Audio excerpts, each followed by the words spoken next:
All right, Broncos country, we are live. Welcome in, everyone. The Denver Broncos have lost yet another game to the Kansas City Chiefs. That is now our 16th loss in a row to the Chiefs. The Broncos dropped to 1-5 after losing 18-9. It was a game that offensively in the first half we couldn't get anything going. Russell Wilson did not play well in this game, especially in the first half, although I do feel like he bounced back a little bit in that second half. At the end of the day, Broncos defense couldn't hold their water in the last little bit where it looked like Kansas City was starting to let Denver back into the game. We're now sitting at 1-5, and it's now time to have some more discussions about a fire sale here in Denver. We've already got several people in the house here, guys. We've got Maurice Brown in the house. Good to see you. We've got Nivets4433. The timeout call at the end of the half turned out to be a killer. Terrible coaching call. I agree. This is definitely a Sean Payton loss for me. WVC, the Broncos need to rebuild, and it's disgusting to watch. Evan says closer than expected, though. It was, but as we all know, there are no moral victories in the NFL. The Denver Broncos record is what it is. The situation for this team is what it is. At the end of the day, this team is not going to be competitive enough to win a Super Bowl within the next several years. The Denver Broncos have to accept that. They have to accept their losses when it comes to this Russell Wilson trade. I don't think Russell's going to get benched in season, but at the end of this year, you're going to have some serious conversations about Russell Wilson moving forward. We can break down how this game went, and we're definitely going to, but at the end of the day, I know that the big conversation in Denver throughout the next couple of weeks, heading into this 10-day mini bye week here, is just how many moves are going to be made ahead of the trade deadline, which happens to lie on Halloween.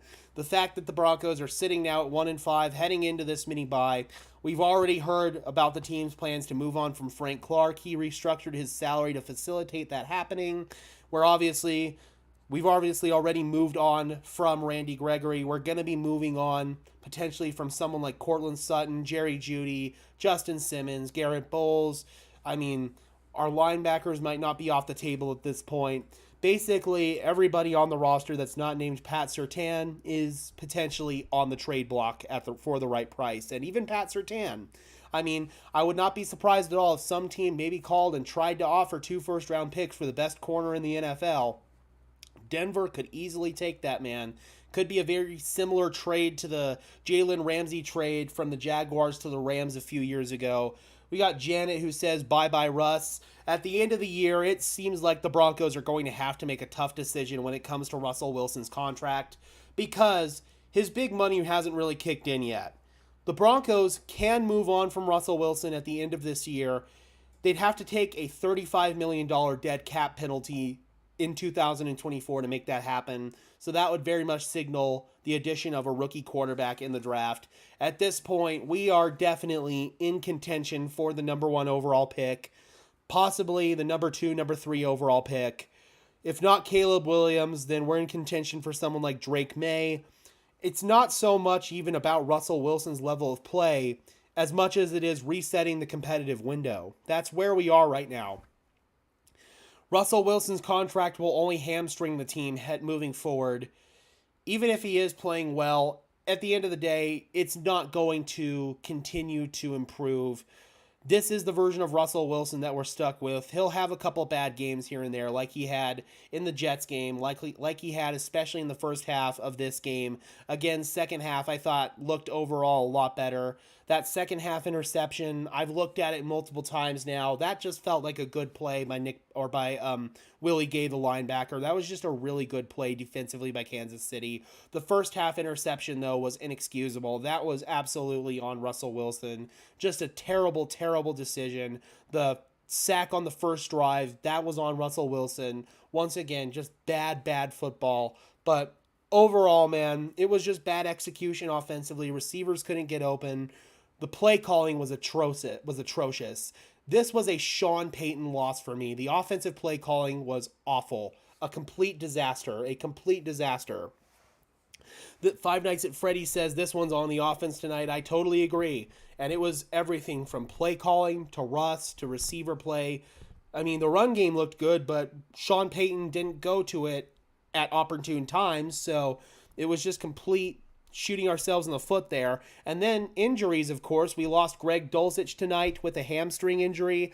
Napoleon says, Cowboy, at the end of the day, I rooted for Russ. Then he rushed himself. I mean, dude, the play calling, though, was just inexcusable. I'm waiting to see when Sean Payton is going to go live here. We'll bring Sean in right away. It looks like he might be live here now. He is. All right, we're bringing Sean in right now, guys. Going to be tougher, where the kickoffs are going to be returned. All the stuff we had heard was dead on. We came here, the wind's blowing towards the tunnel. I don't know what it got to tonight, but certainly, look, the kickers handled it well, but you knew it was going to be hanging up there a little longer with the punts and the kickoffs, and it was kind of blowing in the direction we thought. I don't know how much, but yeah, I mean, look, it's a 3-point swing there, but man, there's so many of these other things that jump into my mind relative to opportunities missed. But I was encouraged. I thought they played hard. We'll see this team in 2 weeks, and I mean, that's kind of what I told them afterwards. I said, you can be disappointed, but don't get discouraged. Go ahead. Generated a bunch of big plays in the past in the first few weeks, but the last couple of events. Yeah, it was a little bit more coverage looks. We had some balls batted. We had some pressure. We got to continue to find ways to get guys open and bunch and stash looks. I mean, look, we came in, we knew third down was going to be a little bit of a challenge with obviously what they do defensively, but we wanted to maybe get to the line with some plays spontaneously, quickly. Overall, though, it wasn't good enough. And then there's a handful of plays that I even called that I look back on it and was anticipating one thing and got something else. So we got to be better there. I mean, to win in our league, you got to be better throwing the ball, especially, I don't think the wind was that big of a factor, but we just knew it was going to be somewhat of a factor in the kicking game. That's my first coming off the game, third down. We were even in some short yardage situations where we had to punt. You talked about the need to improve defensively. How impressed were you by that group? Yeah, listen, we play an imperfect game, but I was pleased with. I thought we had great effort and energy tonight. In a short week, tough loss. I thought we played hard, and that's not always good enough. If you turn the ball over, but it gives you a chance to win, and I was encouraged with how we were ready to play, physically and mentally. How about the resilience you showed in that drive where you cut it to a one-possession game? Yeah, look, we make the play. We challenge the call. It was a real good throw and catch. 2-point play comes next. And, I say this, there were certainly a number of things that you're frustrated with, but I was very comfortable with what type of game was unfolding. That's an explosive offense, and I think we did a pretty good job limiting the explosive plays. Yeah, we did. And then forcing the field goal. So, McMillan is a dog. give yourself a chance to win on the road Mile against High a says team like Kelsey that. is still open. I was encouraged, and that's the thing I wanted to make sure they heard. Coach, Kelsey kept finding holes in your zone. Do you think about switching to man? Yeah, I mean, you go back and forth. We man. played probably maybe a third of the game in man, but yeah, listen, he's when you're in zone, he's tough, and then look, in man to man, he can be equally tough. So you're kind of going back and forth with it. I think defensively, 9 of the last 10 possessions, opponents haven't scored a touchdown down there. What's working well that you're seeing in the red zone? Look, I think number one, we're trusting our technique. It's not like there's a whole different set of calls. We're playing our coverage schemes well. I thought we rushed the passer pretty well tonight. For someone, he's tough to sack, and every game there's going to be that third down where he takes off, and he had one of those tonight. But overall, I thought we did a good job of applying pressure and then forcing the clock in his head to be pretty quick. What's the future of Frank Clark? Yeah, nothing right now, nothing to announce. So we'll keep. He's gone. Thank you, Coach. He's going to be traded or released. All right. There's Sean Payton, guys. And I said I said this to him just Jesus, thought. sorry, guys. There's Sean Payton. Obviously, tonight was not good enough from a Sean Payton perspective, especially. The offensive play calling was just really, really bad. The questionable clock management at the end of the game that ended up making the difference by giving the Kansas City Chiefs 3 points. I don't understand why you don't just let the clock roll there and go into halftime. Instead, Kansas City had all those timeouts, and they were able to get a couple throws downfield. Harrison Butker made a hell of a kick from 60 yards out. But at the end of the day, man, it just was not good enough. It was not good enough from an execution perspective. It was not good enough from a Sean Payton perspective. Just all of it was bad. Russell Wilson did not play well in that first half at all. Again, man, the sack on 4th down on the first play, that's inexcusable, or on the first drive, that's inexcusable. You have to give your guy a chance downfield. Courtland Sutton could have made a catch on the sideline. You see Mahomes make throws like that all the time, and Russell didn't get it done in that situation. And then again, the interception, he threw it right to Nick Bolton. That was just really, really bad. And then the second interception, again, that was more of just a good play by the defender, Willie Gay, on that one. But again, man, just overall, it's not good enough. When it comes to Jarrett Stidham, I still don't think that the Broncos are going to play him. There's no point in doing so. Jarrett Stidham is not going to give you a better chance at all to win football games. He's not going to do anything with this offense. The dude simply cannot play. He misses open receivers at a rate frustratingly even more than Russ does. He stares down guys, telegraphs his throws with his eyes. I mean, again, the dude is just not good. He can't play at that level. So you have no use in benching Russell Wilson this season, in season. But when it comes to at the end of the year, again, you're going to have to make that decision because Russell Wilson has is going to have his fully guaranteed salary for 2025 if the Broncos have him on the roster by day 4 of the league year in 2024. So if the Broncos do decide to move on from Russell Wilson, they'll have to eat a $35 million dead cap penalty, but that is the conversation that we have to have right now. What getting a young quarterback such as Caleb Williams, such as Drake May, such as even someone like Michael Penix could help reset the competitive window for the Denver Broncos. That's why you move on from Russell Wilson, even if his play, again, for the most part this season has been well enough to win. You're not going to be able to be competitive with this Russell Wilson contract hamstringing you. And the best antidote for that, again, is to have a rookie quarterback on the books, a rookie quarterback contract on the books. I could also see a scenario where the Denver Broncos restructure Russell's deal, maybe move some money around into future years, do something along the lines of that. You'd have to have some cash up front, which the Denver Broncos do have. That could be a possibility. Keep him around to oversee the transition to the rookie quarterback. But at this point, we have to have serious conversations about the Denver Broncos having a fire sale.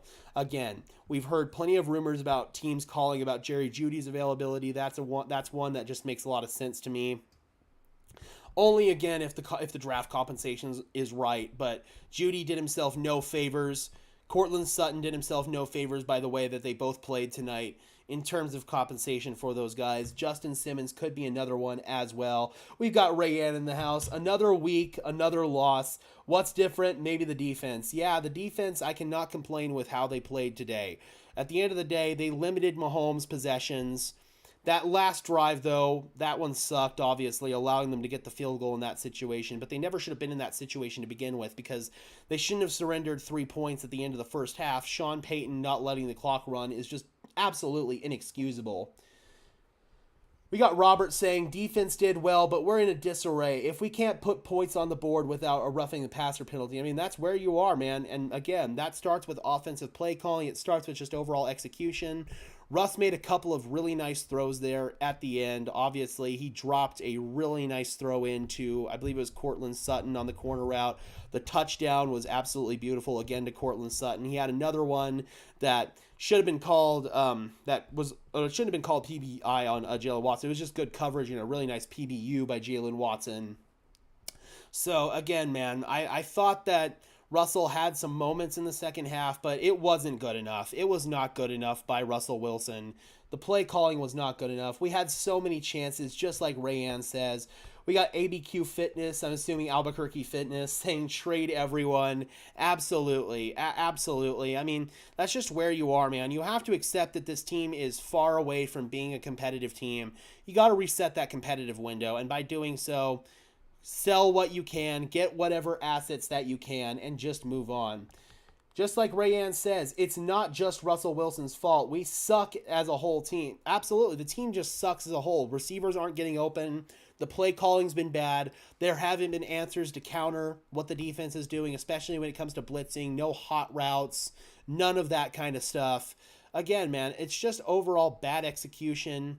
Bad play calling. Defensively, I cannot complain, man. Again, they gave up big plays, but they held true to that bend but don't break philosophy. And they didn't really break. They gave up one touchdown in the red zone. I can't really complain about that. They held the high-flying Chiefs scoring offense to 19 points. And some of those points were gifted to them because of Sean Payton blunders. I feel like it's time we have to have the conversation on if the Denver Broncos got duped when it comes to Sean Payton, man. Because Sean Payton was brought in here to reset the culture and reset the dynamic of this locker room. At the same time, revitalize the offense. And through the first couple weeks, it definitely looked like that happened. I mean, Sean Payton was scheming guys open. He was doing some good stuff on offense, especially in the first half. But once we fell off of scripted plays, that's when things really started to go to hell for Sean Payton and the Denver Broncos offense. Now in this game, the play calling has been poor for pretty much 3 games in a row. The situational football has been bad. Questionable moves have been made by Sean Payton, from the hiring of Vance Joseph as defensive coordinator, bringing in guys like Frank Clark and Mike McGlinchey. Mike McGlinchey continues to disappoint at right tackle for the Denver Broncos. Another potential right tackle bust for Denver. It really is frustrating, man, because Sean Payton has made some moves that have held this franchise back, I feel like, and his play calling has been disappointing. I've tried to give him the benefit of the doubt on that, but I can't really do that anymore. The dude has just really disappointed on several levels, and now we seriously have to have that conversation on if the Denver Broncos got duped trading for Sean Payton. We gave up a first-round pick. We could have hired somebody else. I mean, there were guys like Jonathan Gannon in this coaching cycle who seems to be doing a pretty good job right now with Arizona. You know, there were other guys in this coaching cycle that the Denver Broncos could have considered. Last year, they could have considered guys such as Kevin O'Connell. They could have considered guys, such as Mike McDaniel, Brian Dable, and that didn't happen. 2 mistakes in a row when it comes to potential coaching hires. I'm still not going to give up on Sean Payton just yet, but the red flags are starting to get raised for sure. Rayanne says, we're tired of losing. I want this season to end, please. I mean, yeah, it's rough, man. We still have several games of this stuff to get through. And this channel right here is obviously going to be like a group therapy session, probably throughout several other games this year because, man, the schedule is not easy moving forward. You got Kansas City again. You got Green Bay. You got Buffalo, Minnesota. I mean, you've got, thank you so much for the $20, Rayanne. I really appreciate you. Really, really do. Helps keep the lights on here at Broncos Syndicate. Thank you guys so much for the donations. Really, really appreciate it. Thank you so much. But again, we've got some tough opponents on our schedule. Still have the Chargers twice, even though we'll probably beat them at least once this year just because the Chargers charger. Yeah, man, again, we're going to have to get through a rough next few weeks, especially if the Denver Broncos do indeed have that fire sale. So it's tough. Am I the only one suspicious about Payton plays getting leaked? Maybe the players aren't tanking, but, I mean, yeah, you're going to have to decipher some of that terminology for sure. But a good chunk of Sean Payton's play packages did get leaked, that's for sure. What changed with the defense? Purcell and Henningsen, that was a part of it for sure. I was really impressed with how those two played. Run defense still wasn't good, but we had a couple of really good opportunities that we took advantage of, really, in the red zone on defense. Chiefs made a couple of mistakes, those kind of things. And so that's what I feel like really helped this Denver Broncos defense out in the red zone, kind of pad their numbers a little bit. But I can't complain, man. When you hold the Chiefs offense to 19 points, that's a win. That is definitely a win. Thank you so much for tuning in, Janet. I really appreciate you. But yeah, guys, we have to start deciding what would be fair draft compensation for guys like Jeudy. I mean, at this point, the Broncos getting a day 1 pick for Jeudy, I feel like it's completely off the table, even from a championship contender where it would be a lower end first round pick. I just don't feel like it happens at this point. Justin Simmons, I feel like the Broncos could potentially net third rounder for him, something like that. Same for someone like Jeudy. Cortland Sutton has been sorely disappointing. I feel like at this point, you're lucky to net a sixth rounder for him. Garrett Bowles, I don't know, maybe a 3 as well. It looks like we're kind of in the third round pick territory for a lot of different players out there. Julian says we need more O-line and D-line, in my opinion. Absolutely. We have to rebuild in the trenches, man. It's just not good enough. Zach Allen did get a sack today, but that was kind of a blown blocking assignment by the Chiefs. You heard Mahomes yell pre-snap, watch cover 0. It was cover 0, but I think that they brought guys that they weren't expecting them to bring. So, again, that was a really nice job right there by Zach Allen getting that sack. No worries, Jess. No worries. Thank you so much for tuning in. Really appreciate it. Yep. I mean, again, that's just overall the trench performances for the Denver Broncos were not good enough. This team has to rebuild in the trenches. Mike McGlinchey has been a sore disappointment. Ben Powers has not been good. Our 2 big free agent signings on the offensive line. Even guys like Quinn Miners, man, he allowed a batted ball on a key third down. That was a bad play by Quinn Miners. I believe that was the first batted ball of the night. And there were other batted balls as well, including on the interception. That was just a great play by Willie Gay clogging the throwing lane. To me, it looked like just a quick game concept. One-step drop, get the ball out. Maybe Russ could have gotten the ball out a half second earlier than he did, but still just a great play by Willie Gay. We need a couple of linebackers like Trevathan, Janet says. Middle of the field is always open. I mean, the linebacker play for the Denver Broncos certainly has not been good enough. Alex Singleton, Josie Jewell, Drew Sanders, those guys have been sorely disappointing. No false starts and barely any penalties is a win. However, I do remember there was one penalty that definitely hurt us. It was an offsides penalty by Ronnie Perkins. Aside that, though, I didn't think Perkins looked too bad. I thought he made a couple of nice plays in run defense, got a couple of pressures in there as well. I thought Perkins actually looked okay out there, aside from that critical offsides penalty. Sean Payton, when he was asked about calling a timeout after Wilson was sacked late in the first half, they could have just run the clock out, and instead they gifted those 3 points to Kansas City, and that ultimately ended up being the difference maker in this game. That was a boneheaded mistake by Sean, he says, and he took accountability for it, saying that that was on him. Again, though, man, that's just inexcusable. You cannot justify Sean Payton, the draft capital that we traded for him, and the amount of money that we're paying him to be the head coach of the Denver Broncos. Those are blunders you cannot make, especially from a Super Bowl winning head coach. That stings. That really does sting, man. That's questionable. And yeah, there's really no excuse for it. There is no excuse for it. And that ultimately ended up being the difference maker in this game. So I've been very disappointed over the last couple of weeks with Sean Payton. He has done Russell Wilson no favors. Again, receiving play has been awful. Guys are not getting open, and that includes Marvin Mims, who I believe didn't even have a catch tonight. Jaleel McLaughlin looked good, but have a great night, Rayanne. Thank you so much for popping in. I really, really appreciate you. Danny says, offensive play call sucks. They gave the ball to nobody on 3rd down and 1 instead of McLaughlin and Williams. Agreed, man. There were several situations where the Broncos abandoned the run at inopportune times. Run the ball on 3rd and short. Hell, even give it to Michael Burton. Give it to your fullback. They did it once and they converted. They did it a second time and they ended up getting stuffed. But still, why not try Michael Burton again at the bare minimum? I don't understand. I really don't. I mean, Russell Wilson was certainly a problem tonight. Was he the problem? No. He was not the problem. But again, the play calling did him no favors. It's just all bad. It's all bad. And over the next couple of weeks, it's going to make for some really good content because the Denver Broncos are going to be having this fire sale. But there's really not a whole lot more to say aside from that. I mean, again, Cortland Sutton is probably going to be traded within the next couple of days. Maybe even Jeudy as well.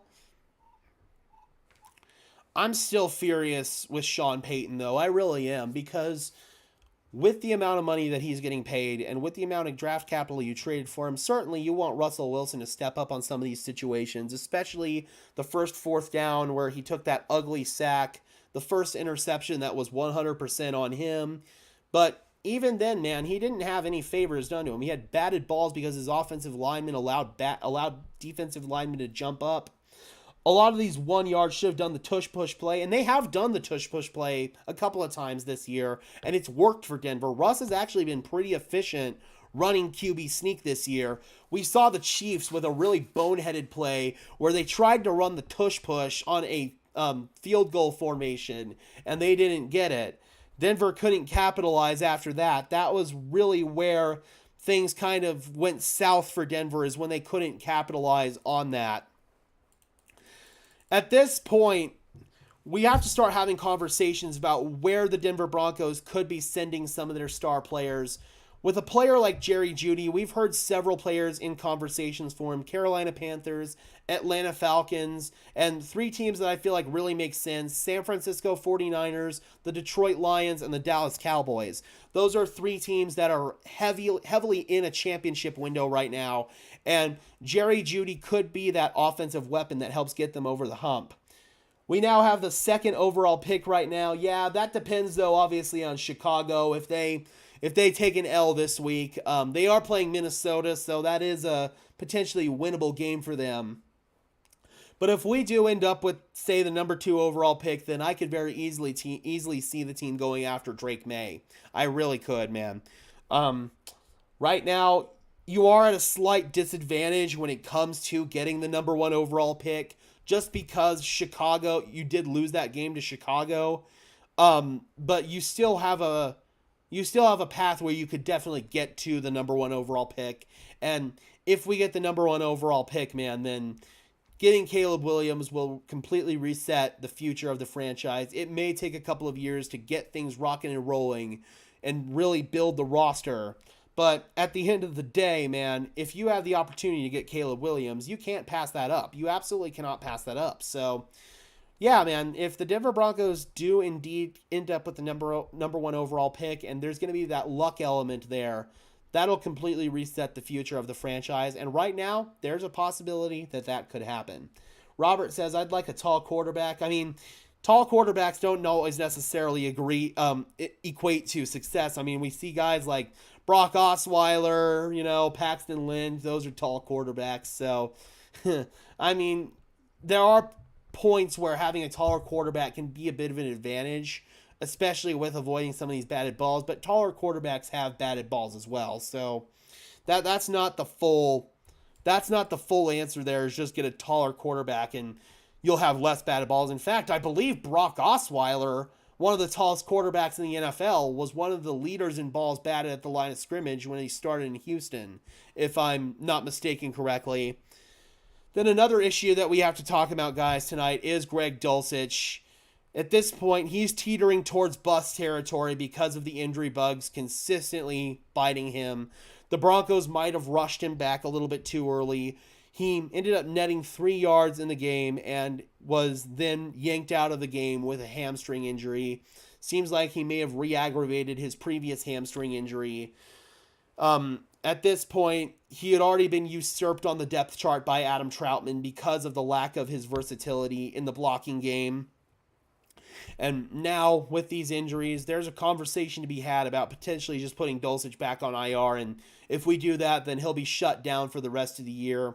I don't see the point in rushing Greg Dulcich back, and especially in a lost year like this.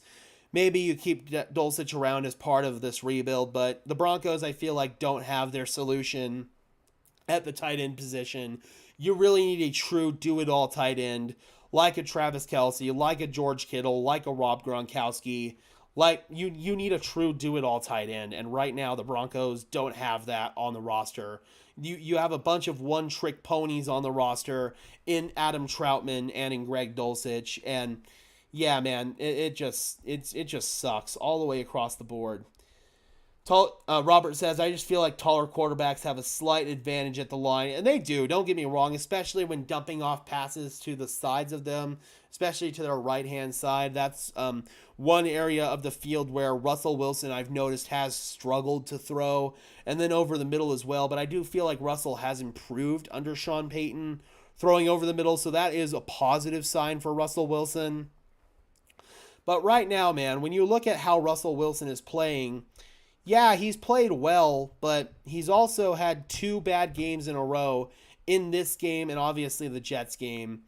He's not getting any younger. It's pretty clear Russell Wilson's not the Broncos quarterback of the future. You have to reset that competitive window, but again, I can't stress this enough. Jarrett Stidham's not the answer for the Denver Broncos. You're probably going to be about in the same position with Russ playing or with Stidham playing.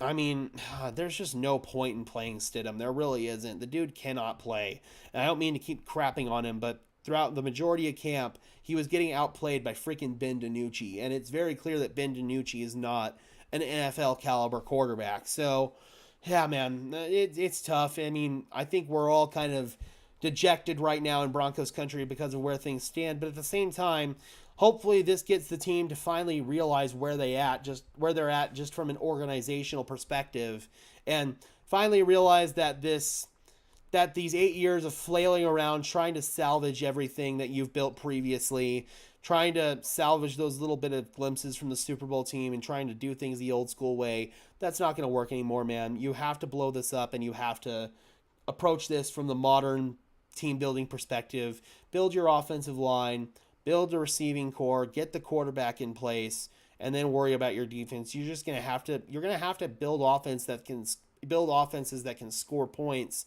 at a consistent level to keep up with the Chiefs on a night like tonight where your defense played well enough. But oh man, it's tough because that probably means a couple more years of bad seasons for the Denver Broncos. But if we have 2 more years of bad seasons and then we go on a 10-year run, man, I'll trade that off. I'll definitely trade that off.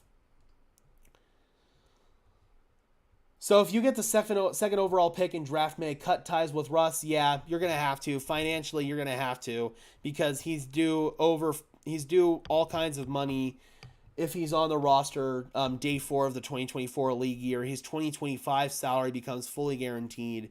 You won't have a choice at that point. You're going to have to move on from Russell Wilson. I did not bet my brother-in-law. Well, good for you, man. I mean, yeah, because that would have been a bad loss. We've been through 645 quarterbacks since Payton. This team has no identity. I'm starting to think that Payton is tanking the team and sacrificing careers in order to reset and start over. I mean, just the way that Payton, some of his decision-making, man, especially calling those timeouts in the end of the half that allowed KC to get that field goal. I normally am of the opinion that coaches don't tank, but, man, you got to wonder. You really do. You have to wonder, because that was just inexcusable. I can't understand why Sean would have allowed the opportunity for Kansas City to potentially get back into the game right there, and that's exactly what he did. It's inexcusable, and that falls on Sean Payton, man. So this team has no identity. It has no direction. Things have to be traded down to the studs. I'm from Seattle, and nobody up here is laughing at the Broncos situation anymore. The joke was played out 6 months ago. The sooner Russell exits the team, the better. Take the $80 million cap hit and move on. That's where the team is, man, and it's not even really Russell Wilson's fault. Again, he's played pretty well this year. He has. It's just he's not getting any younger and he's not getting any cheaper, and this team is... There's too many holes, man. There's too much Swiss cheese on this roster. There was Swiss cheese on this roster last year, even before Ejiro Evero had left. Last year, post-Bradley Chubb trade, post-Ronald Darby injury, stuff like that.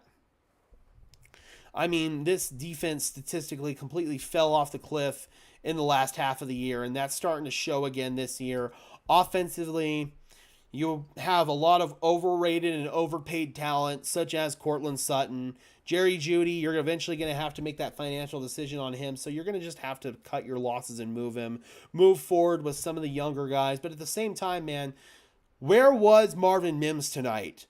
You would have thought that after the rough game that he had against the Jets, that Sean Payton would have made a conscious effort to try to get him involved in the offensive game plan, and he was non-existent tonight. He was literally non-existent tonight.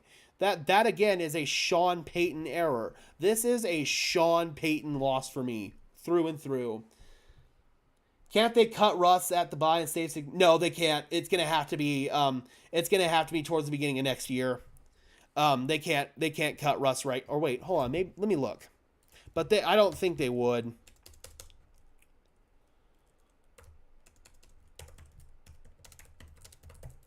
Let me look.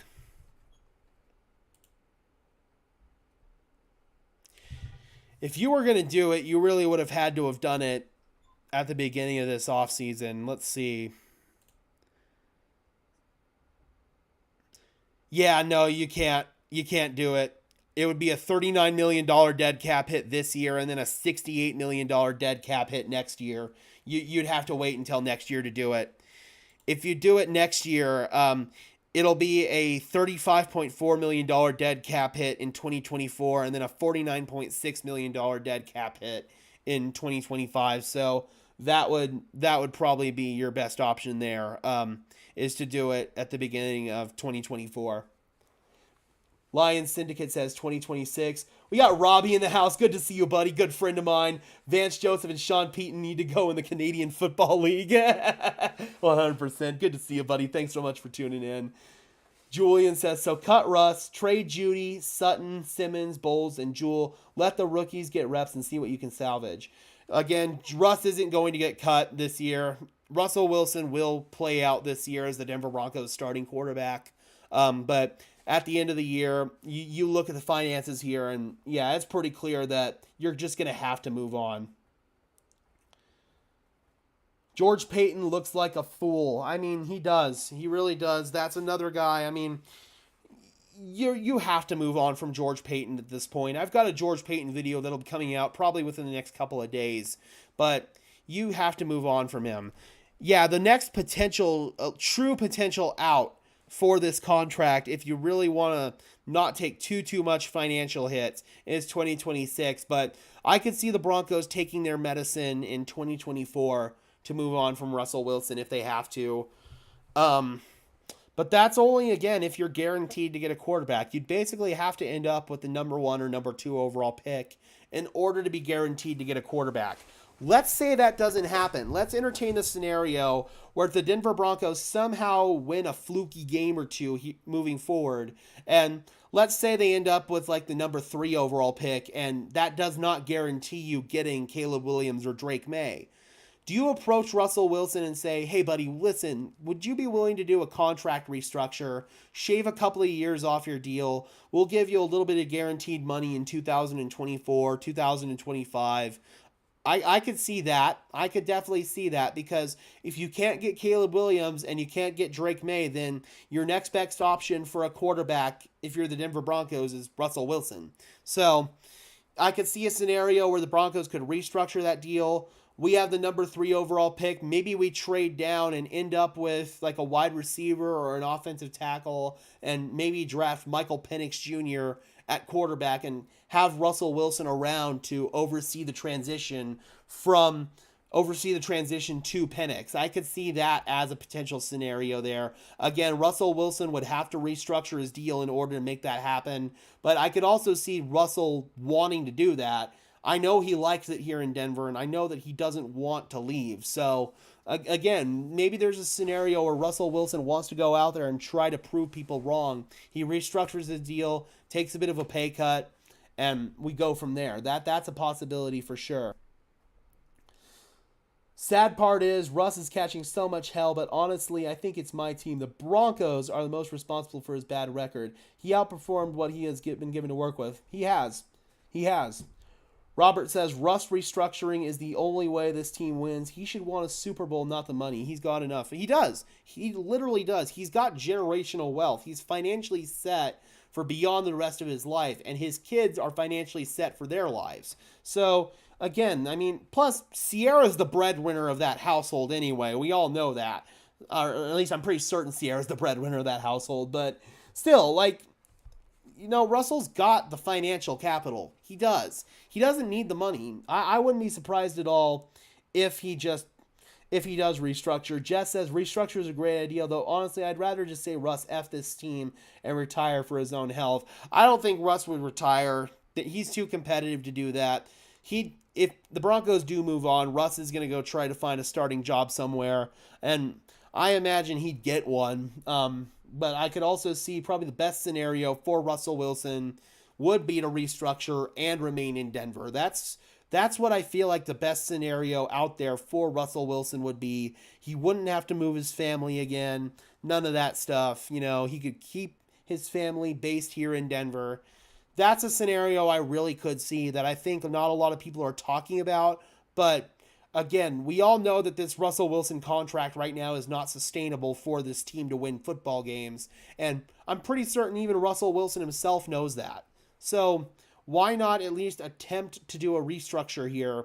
What's the worst thing that could happen? Worst thing that happens is Russ tells you to go kiss his ass, and then at that point we just cut him and eat our financial penalties. We get on a rookie quarterback contract with Caleb Williams, with Drake May, with Michael Penix Jr., somebody like that.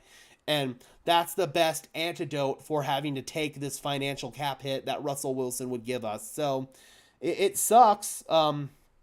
But again, man, I could also see Russell Wilson and the team both having an honest conversation about where things are at right now. And maybe they both come to that agreement to take that restructure.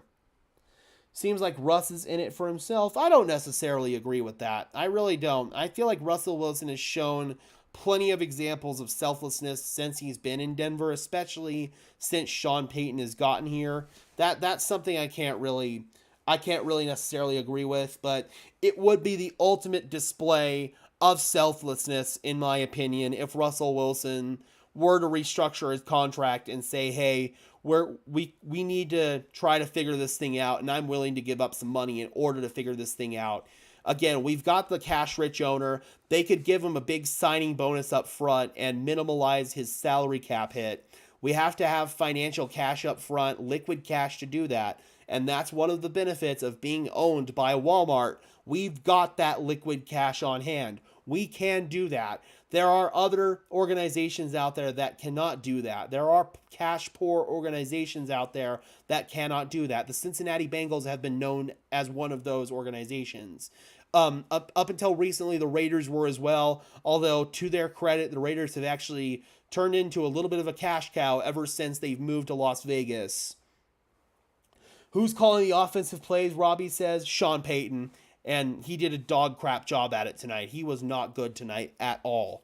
So, but yeah, man, that is one of the benefits of being owned by Walmart is they could potentially do this some sort of restructure here, and that could potentially allow Russell Wilson to remain in Denver, at least for the short term, transitioning to somebody in the draft, and then at that point you move on. But that's the only way where I feel like Russell Wilson stays on the field.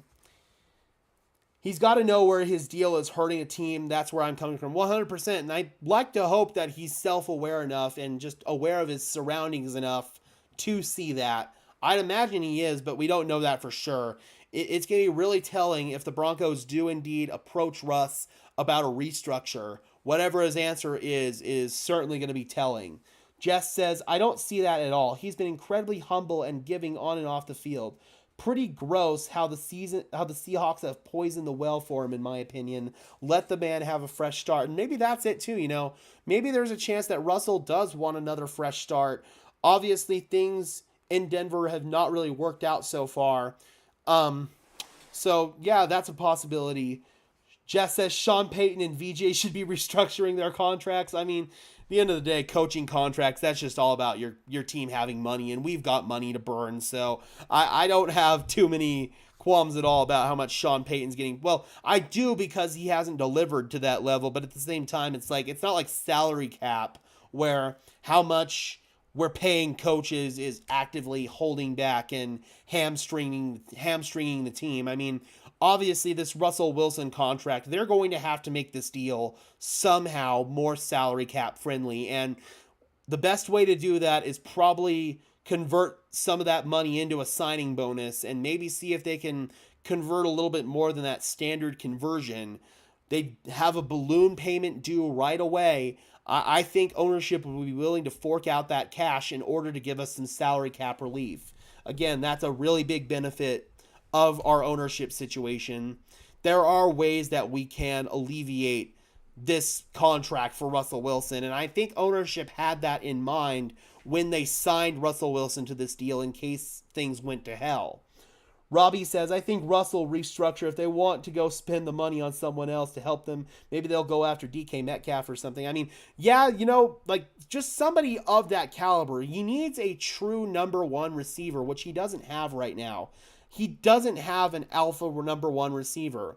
Jeudy is a Robin, not a Batman. I wouldn't even say Cortland Sutton's a Robin at this point. Marvin Mims, great piece. Maybe he can become that guy moving forward, but right now the Broncos need a more proven commodity at wide receiver. That's why if we end up with a number 3 overall pick and it goes Caleb Williams and Drake May back-to-back picks, I wouldn't be surprised at all if the Broncos pulled the trigger on Marvin Harrison Jr. because they have not had that true alpha wide receiver since, rest in peace, Demaryius Thomas. So again, man, that's where if the Broncos find themselves in that scenario where they have the number 3 overall pick and both top quarterbacks in the draft are off the board, then I could very easily see them getting a Marvin Harrison. But at the same time, if you've hamstrung yourself, you get the number 3 overall pick, then if you cut Russell Wilson, you will have hamstrung yourself because if the 2 quarterbacks are not on the board, you're in a bad spot. You are in a bad spot. We need to keep Sean and let him build the team he wants. You guys are overacting. Oh, I'm not saying Sean Payton's getting fired. I'm not saying that at all. Sean Payton is under contract in Denver for the foreseeable future. He was not hired here to go one and done as the head coach. I feel like the talent on this team, there was a little bit overestimated going into this. But at the same time, I can't imagine it took too long to realize that Sean Payton has a lot of bull crap that he's going to have to clean up, and he's going to have to make a lot of changes, and Rome was not built overnight. This is a multi-year rebuilding project that the Broncos committed themselves to when they brought in Sean Payton as head coach.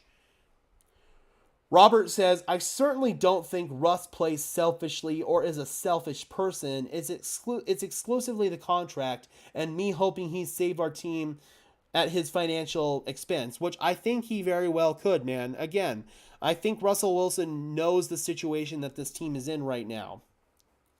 DS says, this team is pathetic. This is the first time I watched the Nuggets preseason game over a Broncos regular season game. You're not alone. You are not alone. There's many people in this fan base who have checked out. I understand where people come from there. I mean, I'll never check out, partially because it's my job, but also I'm so obsessed with this team. Even if this team is in the middle of a bad year, you'll never see me check out. But I can understand where a lot of fans are checking out because the product on the field has been hyped up to be something over the course of these last couple of years, and they have not delivered. I totally understand where you're coming from, DS, because right now the Nuggets are a winning franchise. The Colorado Avalanche are a winning franchise. And Denver's turned into a hockey town, and Denver's turned into a basketball town. Denver will always be a football town as well, but Broncos country is becoming a little disengaged, and I understand it. I really do. I totally understand it. All right, guys, we're probably going to start winding things down here. We are getting close-ish to that hour mark, so we'll probably be going live here for maybe another 10, 15 minutes. I've got some videos we got to make, all that good stuff. Yeah, man, again, it's just tough when you're in this situation because fans are going to become disengaged. They are, and when the product on the field is not up to snuff, man. Yeah, it's just tough. I don't have much more to say than that. I really don't. Let me know if you guys have any further questions, comments, concerns about this Denver Broncos team moving forward. Let me know if you foresee the Denver Broncos getting the number 3 overall pick. Would you just take Marvin Harrison Jr., or would you potentially trade down, try to build in the trenches, maybe try to get an offensive lineman, defensive lineman, edge rusher, stuff like that? Again, at this point, though, the best options for the Denver Broncos are to either approach Russell Wilson about a restructure or just take the financial medicine necessary if he refuses a restructure and just move on. I also feel like one storyline that kind of fell underneath the wire a little bit tonight, or underneath the radar a little bit tonight, I should say, is Jaleel McLaughlin. I thought Jaleel McLaughlin, man, played a really phenomenal game, and I believe he outsnapped Javonte Williams. He started in place of Javonte Williams tonight. As president of the Jaleel McLaughlin fan club, I absolutely love it, man. I absolutely love it. Jaleel McLaughlin has been phenomenal. Did you see the video of Jeudy yelling at Steve Smith Sr. before the game? I heard about it. I haven't seen it yet. You know what? Let's go take a look at it together, shall we? Let me pull it up real quick. I'll be seeing this for the first time, so you guys will see my live reaction to this. I heard he got into it a little bit with Steve Smith.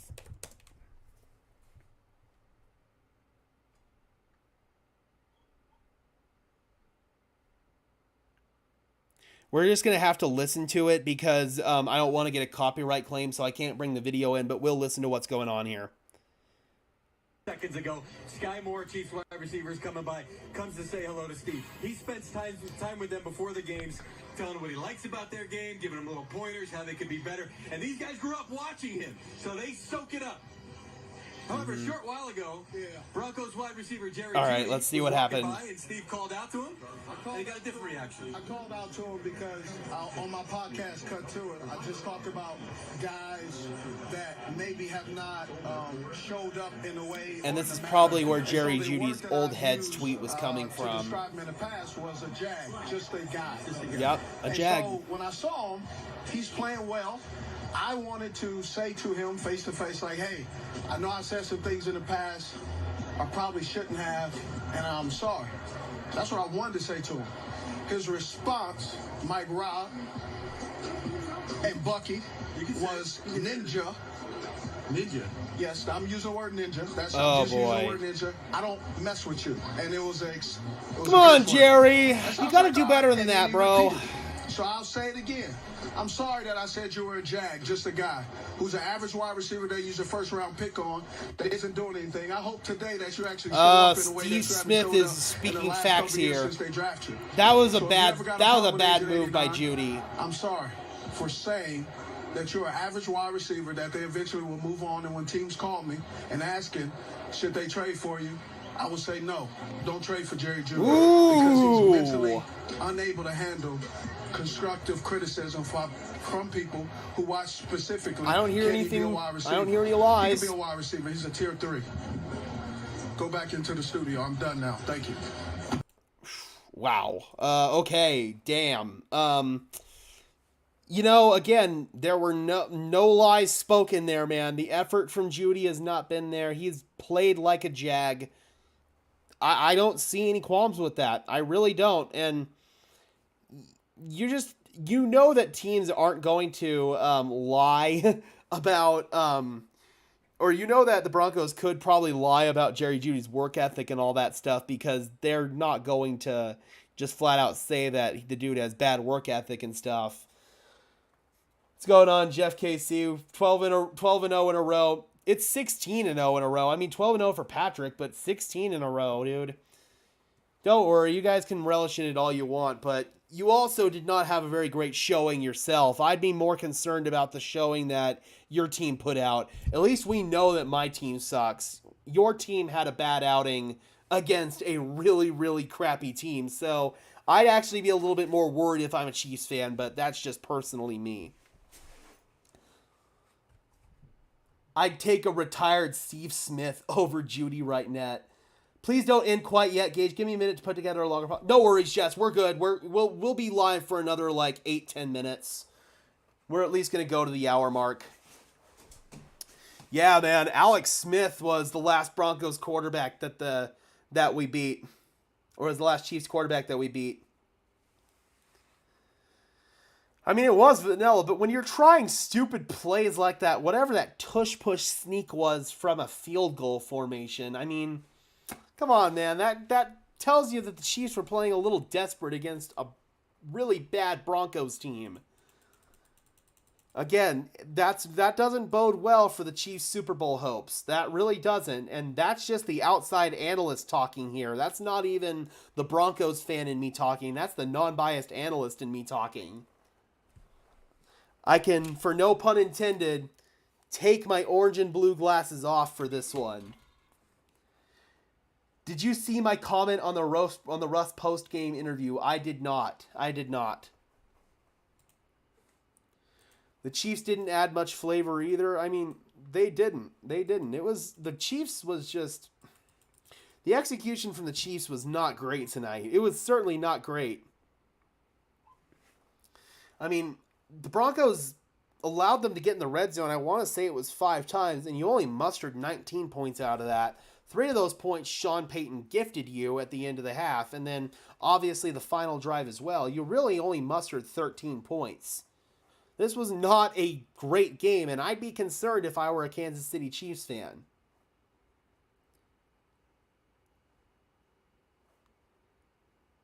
But pivoting back to the Jerry Jeudy conversation, man, that is a bad look for Jeudy. That is just a really bad look for him.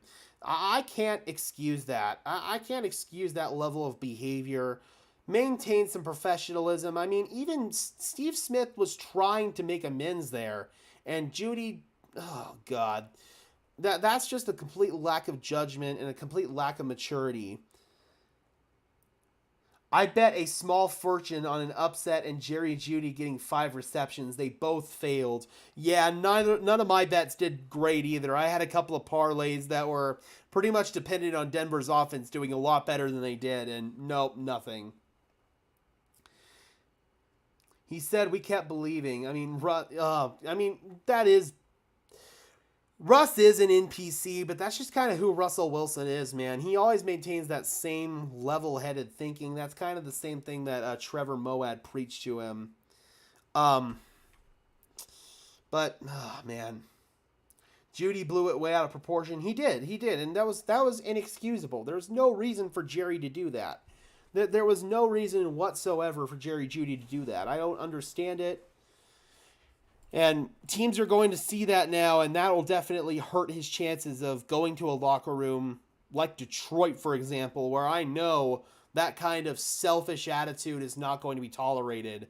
Detroit was one of my top destinations for Jerry Jeudy. At this point, not anymore. Dude, Jess, thank you so much for the $20. I really appreciate you. You did not have to do that. Thank you so much.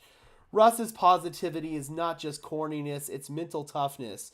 Weird reference, but I'm a paramedic of 20 years, and I have an insanely high resurrection record with hanging victims. Why? Because I don't throw in the towel. Never give up. That's a great analogy, man. That's a great analogy. I mean, you can't throw in the towel. The Broncos have shown a mentality, at least the team has, of giving up. Russ has never shown that. Russ is always going to believe until the fat lady sings, until you go down truly swinging. But obviously there are guys like Jerry Jeudy where that's not the case, man. That's not the case whatsoever. Again, Jess, thank you so much. You really did not have to do that. Thank you so much for the $20. Tony says, I said Jerry was a bum 2 years ago and haven't changed my mind yet. DS says, I saw a tweet of someone saying, why are the Chiefs settling at field goals like it only takes field goals to beat us? I mean, the Chiefs shot themselves in the foot a few times in the red zone. It's also a bit of a credit to Russell Wilson as well. And I don't mean literally never gave up, but mentally don't give up the fight till it's over. Absolutely. Don't assume bad will just get worse. Keep effing fighting. Absolutely. Absolutely. And that's the difference between a good football team, a tough, resilient football team, and a bad, soft, pathetic, weak football team. And to this point, that's what the Denver Broncos have shown, but there are certain players on the roster, such as Pat Surtain, such as Russell Wilson, such as Jaleel McLaughlin, that have shown that no-quit mentality, and you have to respect that. You really have to respect that. 100%.